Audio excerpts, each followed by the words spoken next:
I know you don't want to talk about them, but they looked damn good today, Richard. The Dallas Cowboys absolutely obliterated the New England Patriots. And the New England Patriots just looked downright terrible. I was listening to Julian Edelman talk about the team pregame, and he just said they struggled in situational football. But Richard, situationally, they look terrible. They look terrible from the opening kickoff to the finisher.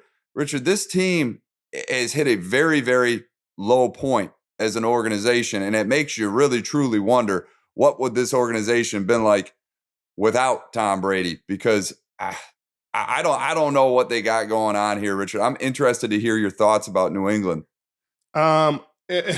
His game didn't go how I expected it to go. I thought Belichick would have a better plan in terms of the run game. Thought he'd try to execute like Arizona did. Obviously, I didn't see Mac Jones being as inefficient as he was. All the turnovers, he turned the ball over twice, one of them being a pick six, him throwing across his body, across the other side of the field late in the play. Like, what are you doing?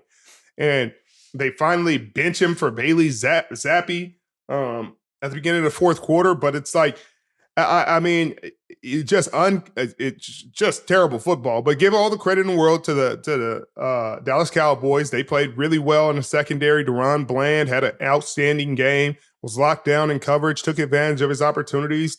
We talked about the pick six. He had another pick. There was some great things in the pass rush. Obviously they lost their guy, 11 from heaven. As Skip Bayless calls him, 11 from heaven. He got a little banged up, but it looks like he'll be okay. Micah Parsons, and there was a fumble recovery to Mac Jones. Mac Jones fumble recovery by Leighton Vander Esch for a touchdown. It's 2 touchdowns by the defense. They cook him. They've led the league in turnovers for the past 2 years. But, I mean, my goodness, we talk about this on the other show all the time. Like, maybe Belichick is very human in terms of coaching. You talk about his record with Tom Brady and his record without Tom Brady, and it's getting worse and worse by the day, by the game.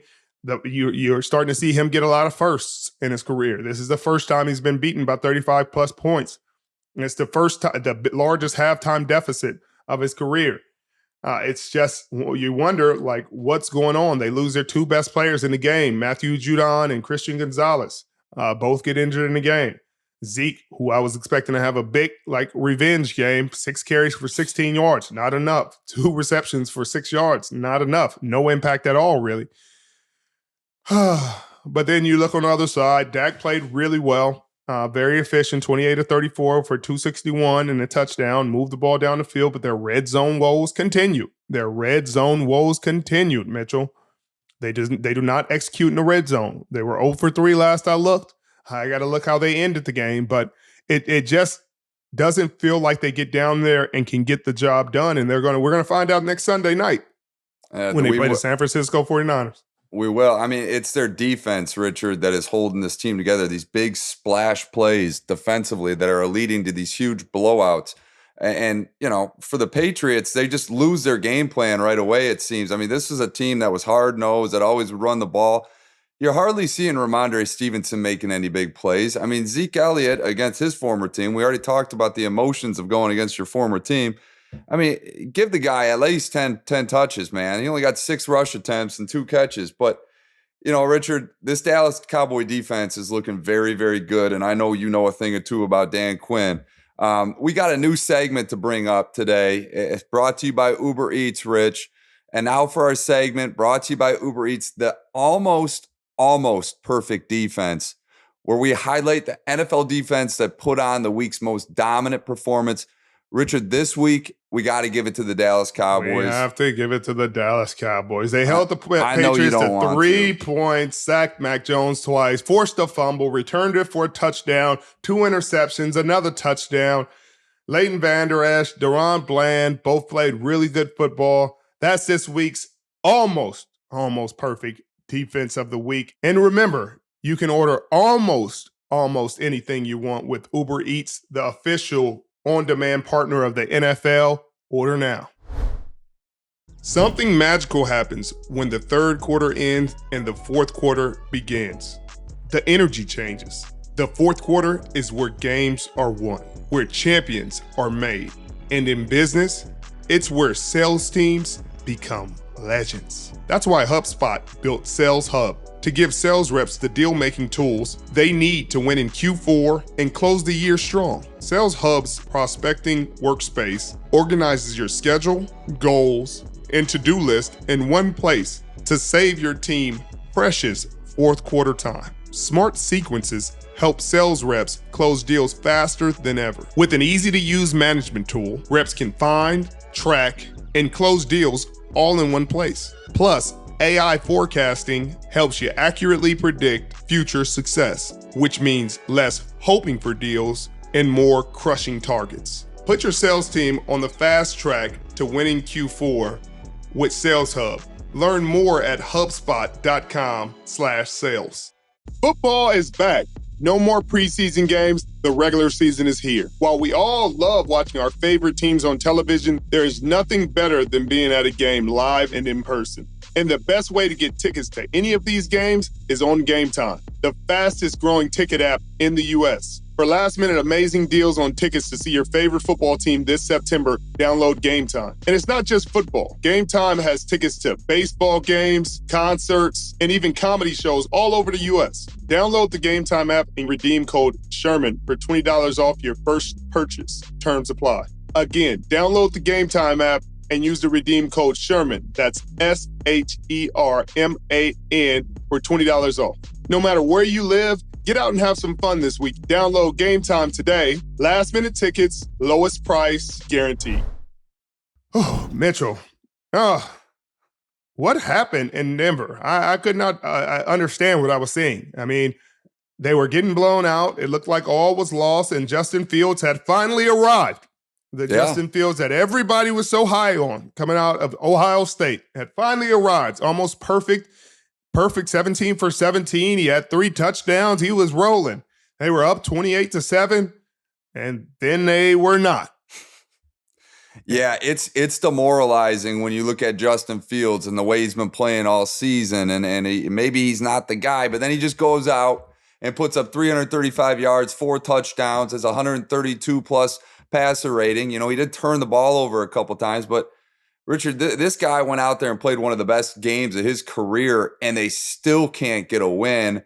They're the only team in the NFL that, I mean, they've lost 14 straight games. You're starting to see these memes out there about Elon Musk acquiring Twitter, and every other professional sports team's won a game since that date, with the exception of the Chicago Bears. I mean, this marks 14 straight losses, Richard.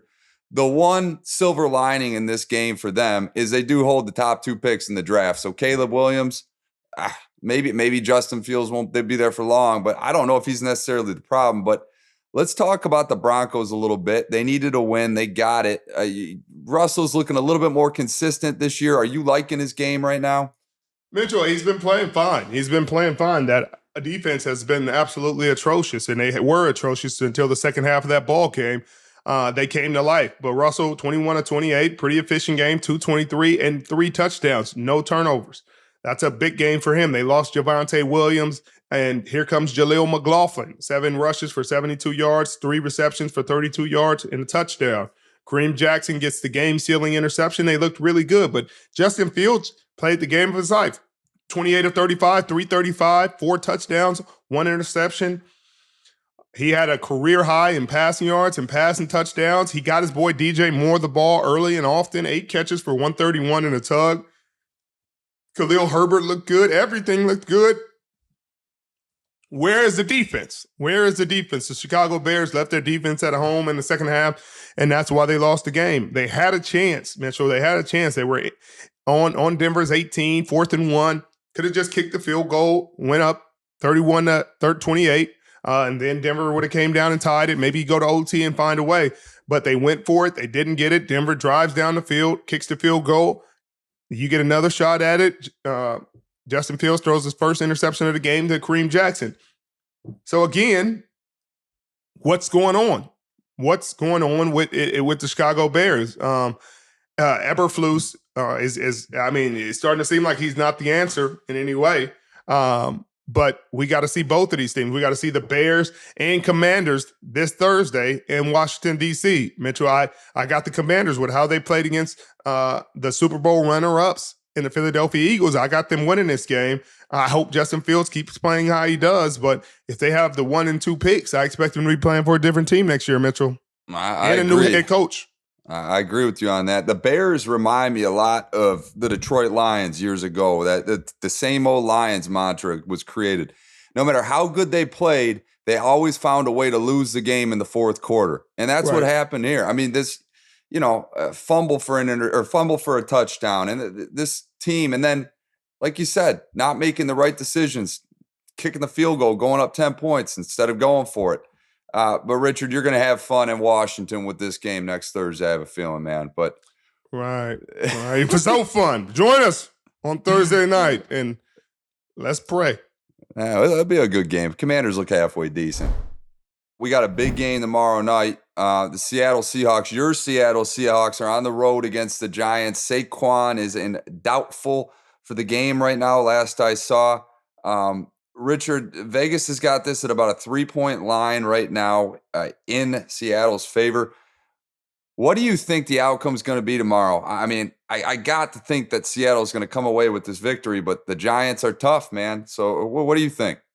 Yeah, I got to expect Seattle to win this game. I expect them to take strides defensively in a positive way. They always struggle with running quarterbacks similar to the San Francisco 49ers, but Geno's playing some fantastic football. Tyler Lockett was back, and he's in rare form. DK Metcalf is looking for some touchdowns He's been getting the yardage. He needs to find pay dirt. So I expect him to win. Your boy K9 is going to be doing well. You saw Charbonnet look like he had explosives in his pads last week. So I expect him to come away with a win tomorrow night convincingly.